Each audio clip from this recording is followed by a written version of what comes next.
शिरपूर रस्त्यावर गोवंश वाहतूक प्रकरणी 2 वाहनांवर कारवाई. 12,15,000चा मुद्देमाल जप्त.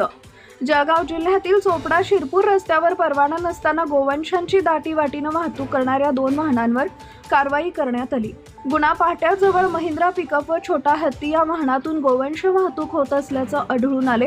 चोपडा शहर पोलीस स्टेशनच्या पथकानं हिंगोना फाट्याजवळ ही कारवाई करत संबंधितांविरुद्ध गुन्हा दाखल केला आहे.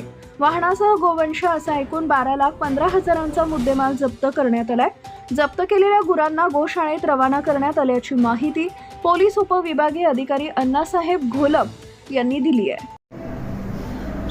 सर, गोवंश अवैधरित्या वाहतूक करणाऱ्यांवर कारवाई करण्यात आली आहे, तर या संदर्भात सविस्तर.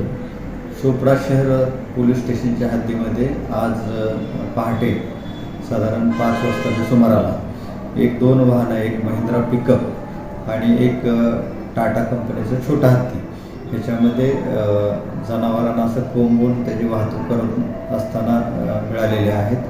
हिंगोना फाट्याजवळ चोपडा ते शिरपूर रोडवर त्यांना ताब्यात घेतलेलं आहे. ती वाहने आणि गुरे जप्त केलेली आहेत आणि त्याच्यावर गुन्हा दाखल करण्याची प्रक्रिया सुरू आहे.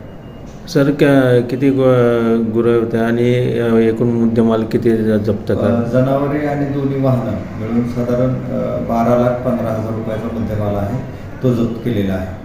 ते गुरांना कुठे ठेवण्यात आले सर? गुरांना गोशाळेत पाठवत आहे आणि वाहने जप्त करून पोलीस स्टेशनला आहे. Okay. Subscribe now and press the bell icon. Never miss an update.